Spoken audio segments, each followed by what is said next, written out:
వేలాది మంది సైన్యం, పకడ్బందీ వ్యూహం, data link up, air force, S-400, Akash, ఇట్లాగా రకరకాలైనటువంటి సిస్టమ్స్ అన్ని కోఆర్డినేట్ చేసి ప్రెసిషన్ స్ట్రైక్స్ ప్రపంచంలో ఇంతవరకు మాకు మాత్రమే చేతచ్చంటూ అమెరికా రష్యా గొప్పగా చెప్పుకునేటటువంటి దాన్ని ఏ గొప్పలో చెప్పుకోకుండా చాలా కూల్గా కామ్గా కొట్టొచ్చిన ఈ ఒక్క మగాడు ప్రపంచంలో భారతదేశం.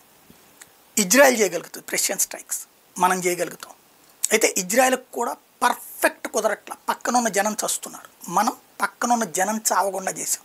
అంటే ఇజ్రాయెల్ కంటే పవర్ఫుల్ పాత్ర పోషించింది మన ఎయిర్ ఫోర్స్. ఇంత పర్ఫెక్షన్ అన్నటువంటి ప్రపంచమే విస్తుపోయి చూస్తున్నటువంటి పరిస్థితి.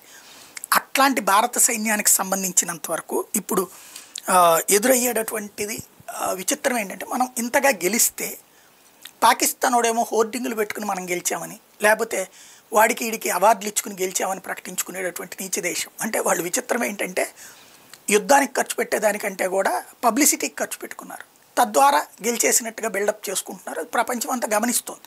సరే, భారత వ్యతిరేకులు దాన్ని అప్రిషియేట్ చేయొచ్చు, వాస్తవం ఏంటనేది ప్రపంచం గమనించినటువంటి సిచ్యువేషన్. కాకపోతే అమెరికా అధ్యక్షుడు ఆడిన డబుల్ గేమ్ ద్వారా పాకిస్తాన్కి బెనిఫిట్ చేయాలన్న ఉద్దేశంతో అతను ఆడుతూ ఉన్నాడు అన్నటువంటి విషయం కూడా అర్థమైంది. దాని వెనకాల టైఅప్ కూడా స్పష్టంగా కనబడుతున్నటువంటి పరిస్థితి. అది పక్కన పెడితే, ఇప్పుడు సింధు జలాలు ఆపేయడంతో అక్కడ ఉన్నటువంటి నదులు ఎండిపోయేటప్పటికి పంజాబ్ ప్రాంతంలో ఒక సమస్య కూర్చుంది, సింధు ప్రాంతంలో ఒక సమస్య కూర్చుంది. ఓవరాల్గా సట్లేజ్ రివర్ కూడా ఎండిపోవడంతో అక్కడ ఉన్నటువంటి ప్రాంతాలు ఇట్లా తయారవుతున్నాయి. ఇప్పుడు అక్కడ ఉన్నటువంటి పాకిస్తాన్ ప్రజలే ఏంటి మన పరిస్థితి అని నిలదీస్తున్నటువంటి సిచ్యువేషన్.